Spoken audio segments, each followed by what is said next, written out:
Yo, I'll say it right now. I think some people are sleeping on Lilo and Stitch just like they did with Minecraft. I am not gonna fall in that trap.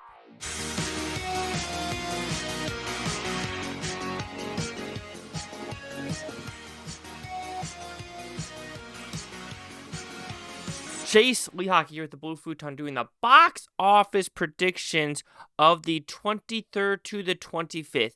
Even though it is a Memorial Day weekend, all these weekends I still do a Friday to Sunday. And if you're thinking what happened last weekend, I kind of don't remember what I guessed. I was on a cruise last weekend, or last week in general, so what I got right, wrong. I'm pretty sure I got Final Destination wrong for being above 50 million. I'm pretty sure I got Hurry Up Tomorrow wrong since that was going to be number 4 and Minecraft 5, if I'm not mistaken, which I'm glad I got it wrong because Hurry Up Tomorrow was fucking dog shit. So anyway, this weekend, there's technically 3 wide releases. Well, technically 4, but one's already been released for 2 weeks and has Friendship. We will see how that does. I don't think it's going to reach top 5. Then Angel Studios' new one, The Last Rodeo. I think that's going to do very, very solid numbers in the South, but it won't reach the top 5 because of what is occurring. But I do think The Last Rodeo is going to do one of the better Angel Studios releases, so I'm going between about 7 to 10 million. 2 big ones, Mission Impossible Final Reckoning and Lilo and Stitch. Mission Impossible, last one, Tom Cruise should have got his stunt Oscar by now, so Academy, just take a guesstimation or do the Oscars a little bit early and just give it to Tom Cruise next year. And then, like I said, Lilo and Stitch. I don't think people understand what a cult movie Lilo and Stitch has become. I don't know if cult is the right word, but this came out in 2002. And worldwide gross, if I'm not mistaken, was between 250 and 275. It is going to make that worldwide gross in one weekend alone.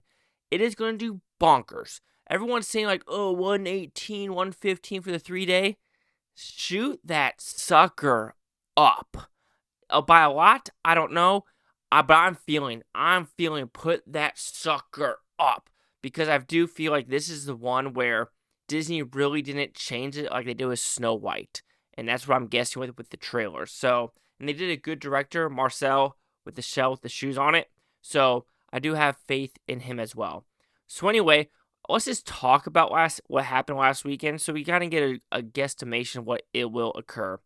Actually, I don't have that information. I lied to you.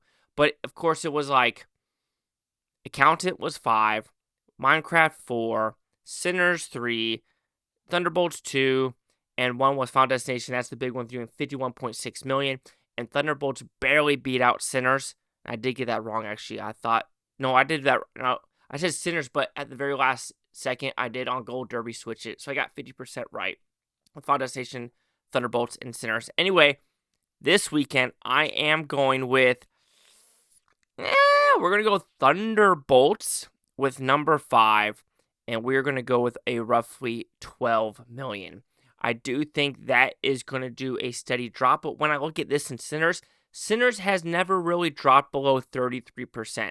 Of course, Thunderbolts will start dropping lower and lower because it's Memorial Day weekend, but why would I think Sinners would drop even more when it's already kind of been out of the, premium formats? Mission Impossible's taking it. So I think Thunderbolts at 12 million is a solid bet.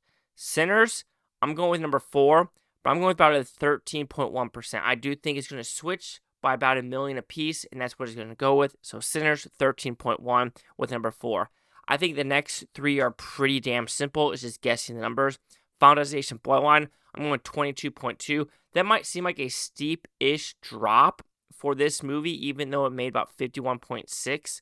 Maybe I am going, because, will it be? Because it did do pretty high. So I think 22.2 is actually a solid number, but we will freaking figure out in the next couple of days.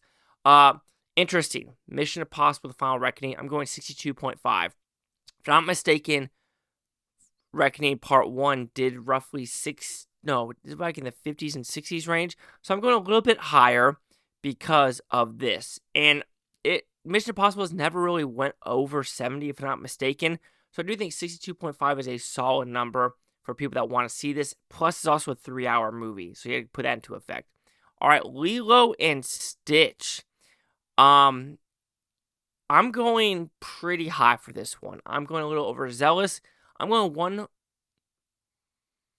137.3. I think that is a very solid number for this movie. It's going to do crazy. Every time I'm at a Disney park or on a Disney cruise, there's a costume for Stitch. That's a pretty regular costume, and a lot of people are wearing Stitch Hawaiian gear. That's why I think Lilo and Stitch is so popular, because a lot of people just want to go to Hawaii. And then once you actually go to Hawaii, like Oahu, it's kind of a concrete jungle. If I had to live in one of them, it would be Maui or Kauai. The big island has the big volcano. So it's my two things. Anyway, quick recap. Thunderbolts 12 million, Sinners 13.1, Final Destination Bloodlines 22.2, Mission Impossible Final Reckoning 62.5, and number 1 Lilo and Stitch 137.3. Chase out here the Blue Futon. Like, comment, subscribe. I'm with Futontopia. You Boof Tony. Thank you for watching. A great day. Watch today, tomorrow, week, for a month, and year. For every single freaking one of you. Peace and love. Peace and love. And what do you think? Down below.